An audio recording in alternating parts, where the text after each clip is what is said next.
Hoy tenemos a Sender Sibaja, es la segunda vez que le tenemos en el canal. La primera le tuvimos entrevistado, la segunda ya le tenemos como tertuliano. Es una palabra que se usa mucho en España, quizá aquí en Costa Rica no se usa tanto. Tertuliano es la palabra que se suele usar en la radio cuando se tienen charlas un poco entre amigos, y eso es lo que vamos a hacer a partir de ahora como novedad con Sender. Todas las semanas, una vez por semana, en su canal de podcast, que ya lo vas a ver desde hoy, desde esta entrevista ya está creado. Vamos a tener pues eso, una charla, una tertulia con él. No me voy a molestar en que no, él es psicólogo, ya lo sabes, si no ya te lo digo yo, no me voy a molestar en explicarte de lo que nos va a hablar porque me ha mandado el texto y ya está. Y yo me he quedado exactamente igual que cuando me lo ha enviado. Es que no entendía ni la mitad de las palabras. Entonces él nos lo va a explicar bien en qué funciona esto y ya está. Con esto termino. La idea de este canal, de esta colaboración con él, es que hablemos del aspecto psicológico, que es donde él se mueve, enfocado en el ámbito de la supervivencia, de la naturaleza, del entorno en el cual un poco pues nos movemos en general todos los que siguen el canal rumbo a la supervivencia. Así que listo, Sender, todo tuyo. Gracias, Arturo, de nuevo por la invitación. Qué bonito compartir este espacio con vos. Y bueno, en esta conversación, para todas las personas que nos ven y nos escuchan, aclarar que es contenido educativo lo que estamos compartiendo y que de ninguna manera sustituye la formación técnica, por ejemplo, que pueden recibir a través de tu escuela o atención clínica, ¿verdad? Que pudieran recibir con algún profesional de la salud mental. Porque el énfasis es siempre la seguridad, ¿verdad? Dentro de las capacidades de cada una de las personas. Y bueno, yo te proponía un tema dándole seguimiento a la entrevista anterior y empezar como a desmenuzar poco a poco cada uno de los elementos. Y hablaba de la neurocepción, ¿verdad? Que es como un radar interno corporal que todos tenemos y cómo usarlo a favor nuestro en la detección del peligro sin perdernos nosotros en medio de lo que pudiéramos estar viviendo en una situación adversa en montaña, por ejemplo, ¿verdad? Entonces, un poco la propuesta es por ahí, don Arturo. Bueno, a mí me encanta que trates ese tema. Me gusta, oye, a mí lo primero que me ha surgido cuando me has comentado esto, que vaya por delante, que yo no sé nada, tú lo sabes y ya lo saben también nuestros seguidores, que yo aquí soy igual que ellos, nuevo, pero a mí lo primero que me has contado aquí me ha llamado la atención esto es el famoso sentido arácnido del hombre araña que llamábamos en España, de Spider-Man que se llama aquí, que aparecía en los cómics, en la película, no sé por qué carajos quitaron el sentido arácnido o casi no aparece, pero en los cómics él tenía un sentido arácnido que le hacía que lo que le iba a ocurrir de alguna manera lo preveía.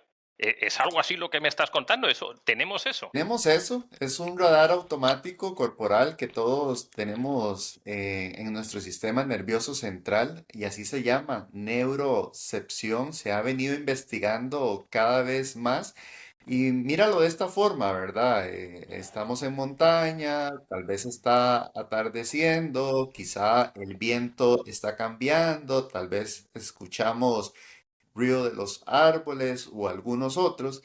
Y antes de pensar, nuestro cuerpo ya está decidiendo. Se acelera el corazón quizá, se tensan los músculos tal vez, y ese radar automático lo que está haciendo es detectando o seguridad o amenaza. Antes de que nosotros estemos en un proceso cognitivo de análisis de la circunstancia, ¿verdad? Ya estos primeros estímulos, estos primeros disparadores, ya el cuerpo está reaccionando antes que cognitivamente nosotros estemos procesando qué es lo que está ocurriendo. Ya el procesamiento, ¿verdad? Que es segundo, ya ahí ya hablaremos de algunas cosas que podemos hacer para estar más presentes, porque habíamos dicho de que el cerebro o está en supervivencia o está en presencia, ¿verdad? Y que un poco la propuesta de estos conversatorios es ir aprendiendo que esté más en presencia, aun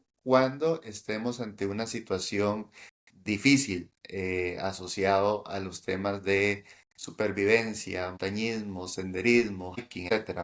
Debo entender, profano absoluto, que soy, esto tendrá algo que ver con el tema evolutivo, me figuro, ¿no? Es decir, serán conocimientos ancestrales que de alguna manera están en nuestro sistema sin nosotros saberlo. Supongo que será eso, ¿verdad? Gracias a la neurociencia actual y a todo el avance tecnológico podemos ver cosas, bueno, los neurocientíficos pueden ver cosas que antes no se veían. Se puede observar hoy el cerebro funcionando tal cual, cuál estructura cerebral se está activando ante qué situación, qué segregación de sustancias, incluso ellos lo han podido eh, poner en colores, ¿verdad? Como para poder ir diferenciando una cosa de otra. Y eso lo que nos viene un poco a informar es que tal vez muchas cosas que antes se consideraban intuitivas, sí tienen sentido. Sí tienen sentido y como ya sabes es la ciencia, que todo tiene que ser observable, medible, cuantificable, bueno, hoy hay la dicha de tener toda esta información para poder saber qué parte del cerebro se está activando ante qué situación en particular y cómo es la interacción. Y bueno, es información que está disponible para todas las personas y es bueno que todos conozcamos un poquito de esto, ¿verdad? Hay una teoría, vamos, como toda teoría nueva, ¿verdad? Que nace tal vez 20, 30 años atrás, sufre muchas críticas también, ¿verdad? De otros científicos y demás. Y ahí van, se escribe un artículo científico para criticar una teoría, después el otro escribe otra para refutar, y ahí van hasta que se va armando este conocimiento que vamos teniendo. Porque sí es un poco primitivo muchas de estas reacciones. Por ejemplo, en la teoría polivagal se habla de tres modos en que el organismo reacciona ante una situación adversa, ¿verdad? Primero es esa activación vagal ventral, que es toda esta parte que tenemos aquí al frente. Claramente un médico lo puede explicar mejor que yo, pero lo que sí sabemos es que tiene algunos circuitos cerebrales asociados a la conexión social. Es decir, si estamos en una actitud cooperativa, colaborativa, de buscar en conjunto, pensar juntos una situación, eso suele aliviar al organismo ante algo adverso. Es decir, buena conexión social muchas veces es suficiente para regular nuestro organismo ante el peligro, ante la amenaza. Si no fuese así, porque nos estresamos, hay muchos caciques y mucha gente tomando decisiones y no se sigue la línea de mando, etcétera, ¿verdad?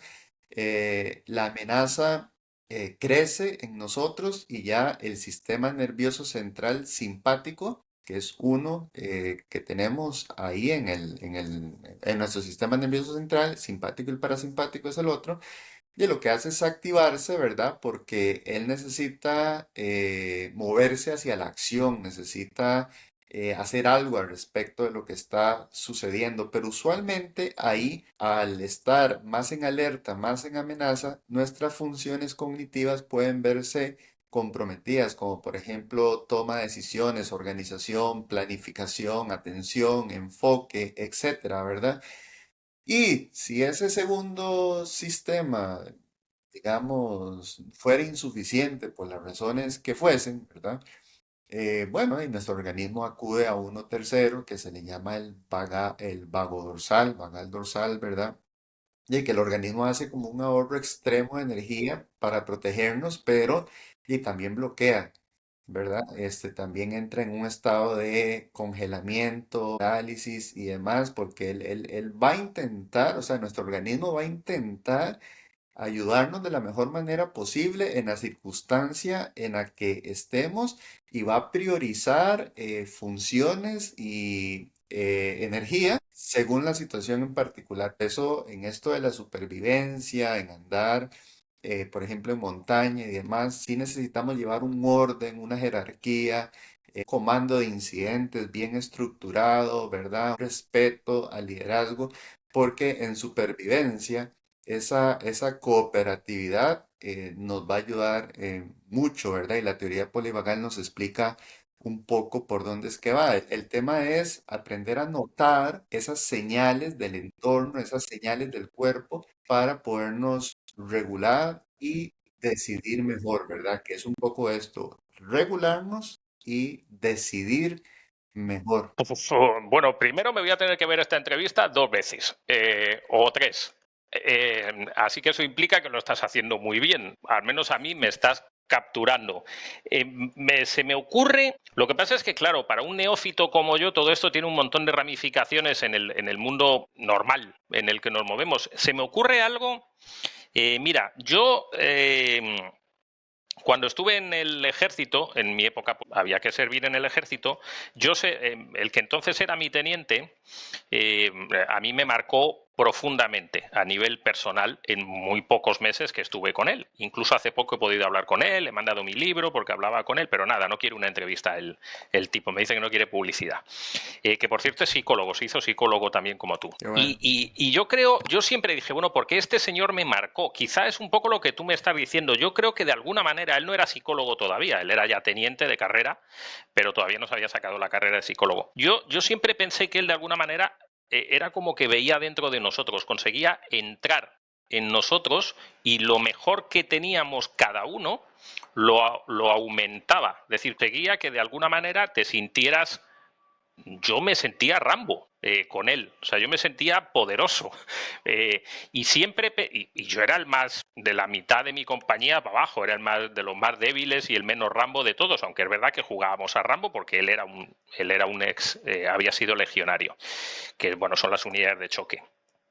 Pero tiene algo que ver quizá con eso que tú dices, que él de alguna manera, esas percepciones que de alguna manera sabía captarlas, por eso se hizo psicólogo al final, eh, si de alguna manera consigue que florezcan en ti, que es lo que consiguió conmigo, yo me di cuenta de que tenía más posibilidades de las que tenía al correr o tenía más posibilidades ante el frío o ante determinados elementos, él de alguna manera los incentivaba para que yo me diera cuenta de que mi nivel estaba mucho más allá. Supongo que tiene algo que ver o me estoy yendo por otro lado. Tiene todo que ver porque no solamente en supervivencia aprendemos sobre el hacer, ¿verdad? Cómo entrar en un refugio seguro, cómo priorizar necesidades en las circunstancias en las que estamos, que tiene que ver con esas habilidades centradas en el hacer, lo que hacemos, lo que aprendemos a hacer, porque esto que mencionas es la otra parte, ¿verdad? El ser, ¿verdad? Yo como persona, el conocimiento y la comprensión de la mente y cómo es que funcionamos y cómo sí lo entendemos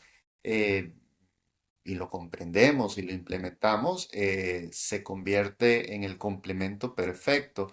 Mucho de lo que estás mencionando, vamos, podemos llamar un protocolo rápido porque uno con fórmulas rápidas puede acceder a información más oportuna.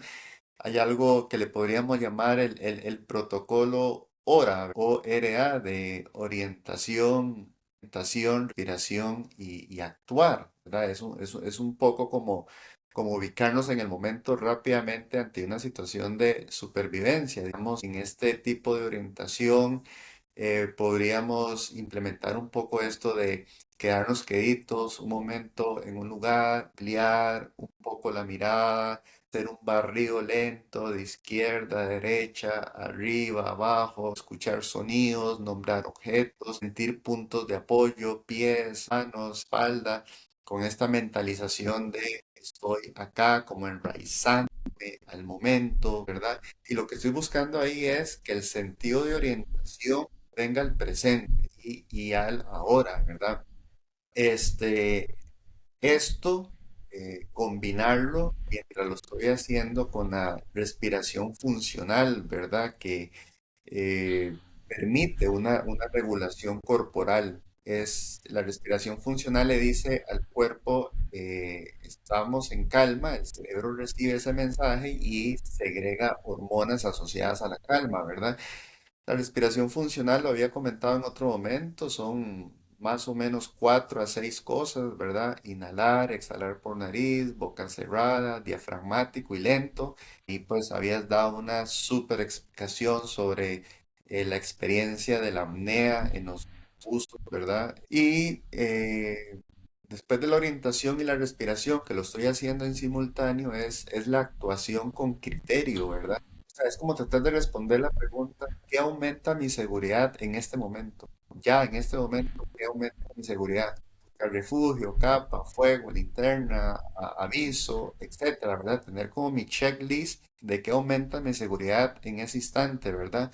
Em, el contacto visual, la voz clara, frases cortas como, bueno, plan A, refugio, ¿verdad? Me ayudan mucho a poder retomar de nuevo la perspectiva y poderle hacerle frente a la situación que estamos viviendo. Es un poco este protocolo ahora, si lo queremos proponer así, es modular un poco nuestro estado, es mejorar nuestra percepción y nuestro proceso de toma de decisiones, porque ocurre algo, se le ha llamado secuestro amigdalar. Es como que la amígdala cerebral capture las funciones principales del cerebro y entre una de las funciones de la amígdala cerebral es la emoción del miedo.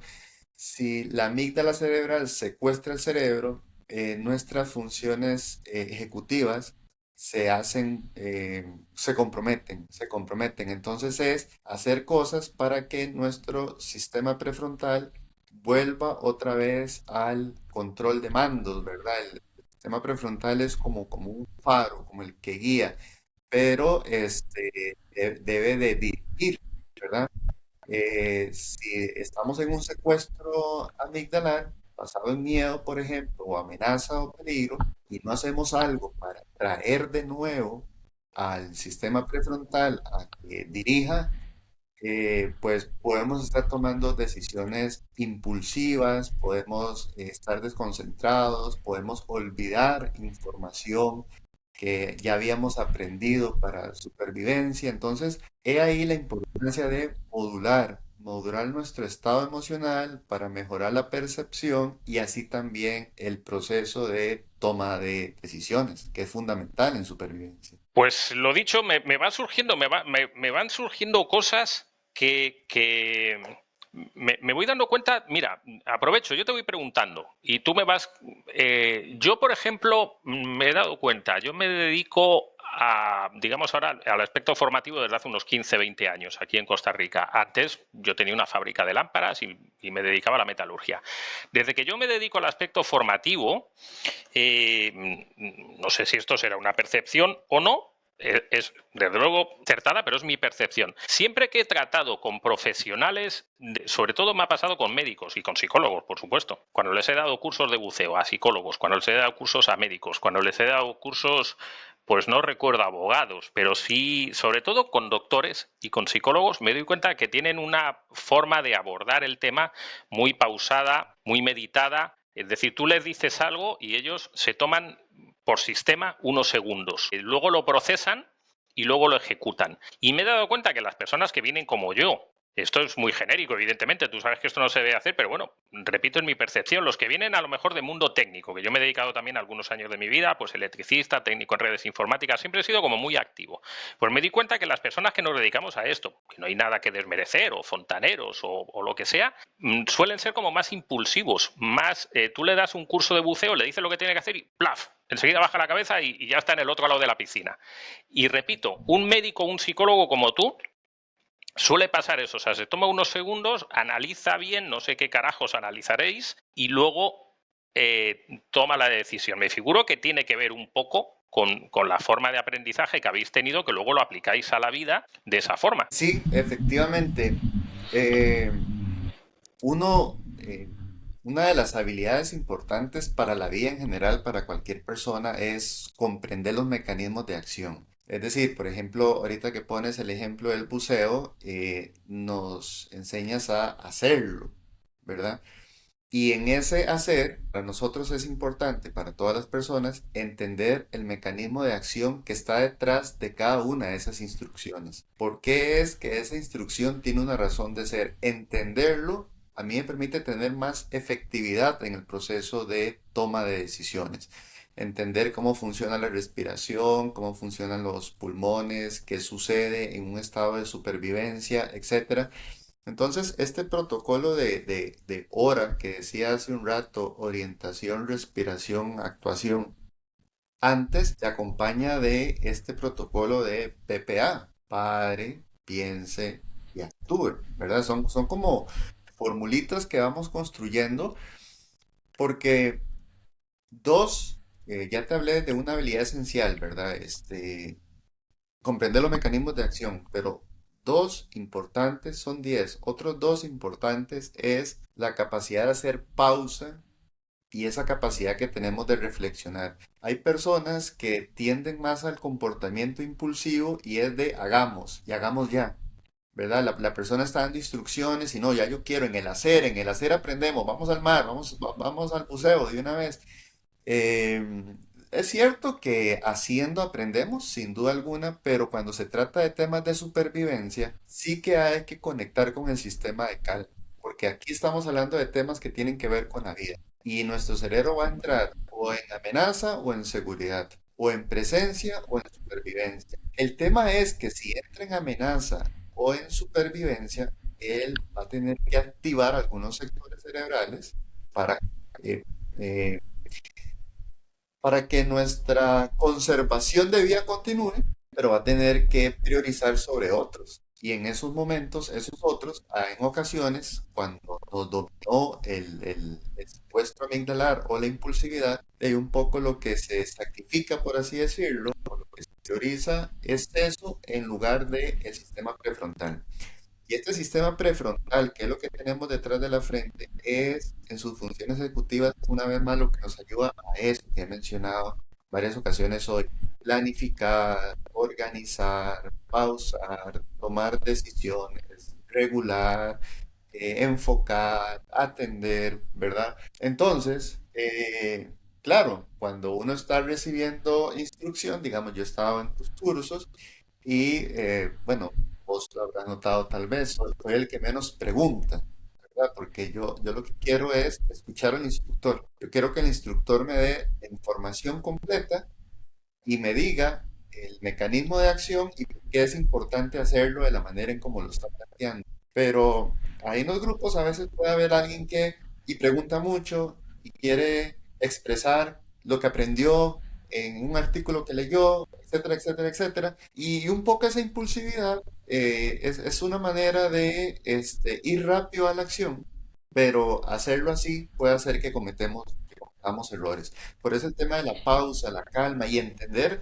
Arturo, entender que todo esto que yo estoy explicando ahorita es biológico. Una vez más, un médico sin duda lo explicaría mejor que yo, pero es biológico, es natural, es supervivencia humana. Entonces, no nos lo podemos saltar, no podemos saltarnos, porque a veces cuando se habla de las emociones y sentimientos, no, no, eso es fragilidad, no conectamos con la vulnerabilidad, solo con la fuerza.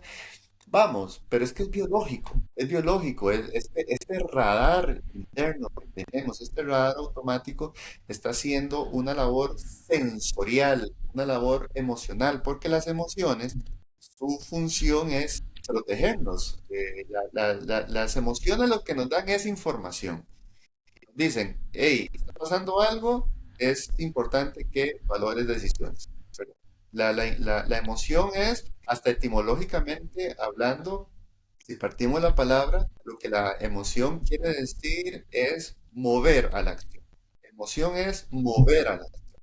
Entonces la emoción a nosotros nos da información para que podamos tomar decisiones. Pero si yo niego la parte emocional, si yo niego la parte sentimental, si yo niego la parte sensorial, estoy negando biológicamente algo que me está ayudando para la supervivencia. Entonces también es como una invitación a reflexionar que hay fortaleza en la vulnerabilidad, en la vulnerabilidad de también reconocer que soy además de mente, además de hacer cosas, y soy también mente, soy también emoción, soy también sensación, ¿verdad? Y eso, ese radar interno va un poco por ahí y lo necesitamos para eso. Fíjate, yo me estoy haciendo una especie de análisis mío, filosófico, y creo, por lo que me dices, entiendo que las personas más analíticas, como es el caso tuyo que hablamos, ¿no? Quizá posiblemente una persona que ha dedicado parte de su vida a una carrera, no sé, científica, como es tu caso, como puede ser el caso también de no científica en concreto, pero tiene mucho que ver con la ciencia, entiendo que estáis más bueno, tenéis más trato con ese pensamiento científico de que todo tiene que ser comprobable, observable, que se pueda repetir, tal, que posiblemente sea por eso por lo que siempre me ha chocado la forma yo en mi caso no tengo ninguna carrera, no seguí ninguna carrera, dejé de estudiar y me fui a la fábrica con mi padre. Entonces, quizá a lo mejor eso es lo que a mí me ha ocurrido muchas veces, el encontrarme con gente que tiene que ver con ese aspecto científico, que lo analizan desde ese punto de vista, un poco más científico, la información que les estás dando. Pero también se me ocurre otra cosa que siempre me ha llamado la atención y que yo creo que me estás desvelando. Entiendo que también las personas impulsivas, como por ejemplo en mi caso, yo me he movido más con personas impulsivas que con personas, digamos, más pacientes como tú, ¿no? Por eso me llama tanto la atención esta entrevista o esta charla. Yo a veces me he dado cuenta que las personas como yo, dentro del mundo de la naturaleza, que hemos sido muy impulsivas o que hemos sido muy alocados o que no hemos pensado mucho las cosas,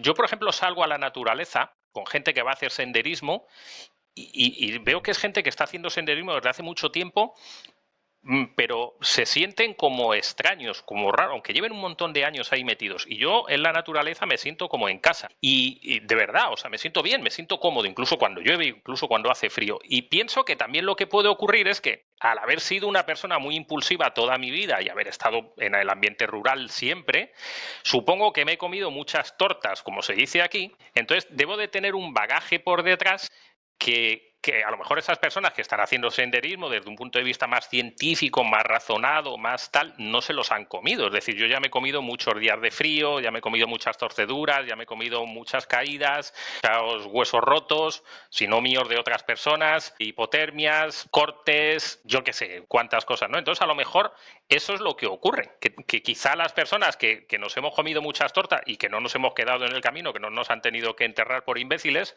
quizá atesoramos más riesgos por detrás o más experiencias que esas otras personas que lo han analizado todo más y que por lo tanto no se han puesto tanto en riesgo. Supongo que hay algo de eso también. Sí, y hay un punto de equilibrio entre la impulsividad, ¿verdad? Y la parálisis por análisis, que ese es el otro extremo, ¿verdad? Es un punto medio. Ese punto medio lo resuelve Arturo la información, ¿verdad? Abiertos a la información, ¿verdad? Educarnos sobre estos temas. Que si yo voy a empezar hiking en montaña, por ejemplo, o voy a ir a acampar en montaña, no se trata de ahí veré, ahí me las arreglaré. No funciona de esa manera, porque ese ahí me las arreglaré, lo que te está diciendo es no llevas un plan, no llevas un plan. Y tienes que tener un plan. Y ese plan te lo da la información. El plan te lo da el analizar esa información y organizarte. Yo he asistido a algunos eventos, bueno, que no he organizado yo, por ejemplo en hiking, porque los que yo organizo sí soy muy exhaustivo en eso, pero he asistido a algunos en donde las personas no van muy preparadas, no llevaron la suficiente agua para hacer un recorrido de 8 horas en montaña, por ejemplo, no llevaban el calzado adecuado, llovió y andaba en ropa de algodón, no andaba en ropa impermeable, por ejemplo, y otra serie de situaciones, ¿verdad? Entonces no la pasan bien, no lo disfrutan, el frío los embarga, el hambre los embarga, por tanto el enojo les embarga, la convivencia deja de ser bonita, ya es quejosa, ¿verdad? Versus las personas que iban totalmente preparadas, que nada más, evidentemente, considerando el tema de menor peso posible, ¿verdad? Pero sí lo suficiente para hacerle frente a un trayecto que te has propuesto, ya sea acampar o caminar o explorar, etcétera. El ir preparado te permite una buena experiencia de seguridad, una buena experiencia de confianza, pero el llamado que uno hace a esto es información. No es nada más eso de vamos, sí se puede, y esa parte más heroica, ¿verdad? Hasta el superhéroe se prepara, ¿verdad? Todo superhéroe tiene una historia y tiene toda una historia de preparación. Si uno ve las historias de las heroínas y los héroes, ¿verdad? No de la noche a la mañana pasó lo que pasó. Entonces yo creo que el punto medio es esa información y Sí que es importante regular la impulsividad porque nos puede hacer pasar malas experiencias y alguna de ellas asociados a la supervivencia. Eh, por ejemplo, hasta algo como el esquema de vacunas, ¿verdad? Eh, bueno, estás en montaña o vas a visitar un esquema de vacunas que te protegen de ciertas cosas, de tétano, por ejemplo, y otras cosas. Entonces, son varios elementos. El tema es que supervivencia que nos debe dirigir es la responsabilidad, la capacidad de saber responder a las en las que estamos y no delegar eso en alguien, alguien ahí me ayudará, alguien ahí llevará algún alimento extra, llevará un medicamento extra, no, porque te estás cargando en otros. El tema es, cuando yo hago esto, tengo que ser colaborativo, tengo que tener un pensamiento colaborativo. ¿Cómo yo puedo sumar y ayudar? No cómo yo puedo ser respetado. Porque no se trata de lo habilidoso que seas para resolver conflictos en el momento enfoque correctivo, es lo habilidoso que seas en un enfoque preventivo, basado en un plan. Bueno, con todas estas reflexiones y de la supervivencia, va un poco a que conectemos con esa otra parte, ¿verdad? La gestión y la planificación. En la información.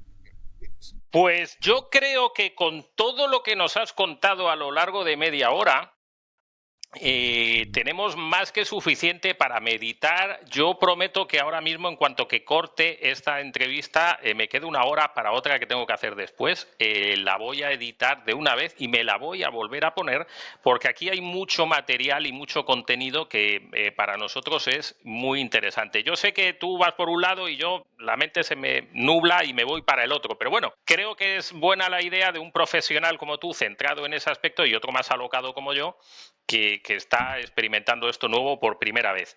De verdad, para la primera vez que tenemos una charla como esta, he quedado sumamente complacido. Esperamos que nuestros seguidores también lo hagan. Recordar que en el canal que ya hemos creado de Sender vais a poder ver todas las charlas que vamos a tener o todas las tertulias que vamos a tener, que van a ser todas las semanas. No sé todavía si las vamos a poner todos los martes o todos los miércoles, pero pretendemos que tengan una fecha en concreta, aunque se grabe X día, pero luego se pondrán todas en la misma fecha.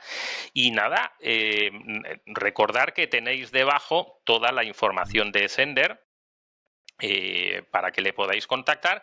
Y yo no quiero que termines esta charla sin que les cuentes a la gente de Costa Rica, que es donde vives o donde vivimos, que todas las semanas creo recordar que tienes un hiking y mindfulness. ¿Es correcto? Si lo tienes, cuéntanos un poquito qué pueden hacer, dónde se pueden inscribir, etcétera. Sí, nos reunimos mensualmente, 2, 3 veces al mes, dependiendo del mes propiamente, porque a veces hay como feriados aquí en Costa Rica y eso, la gente va más a otros espacios.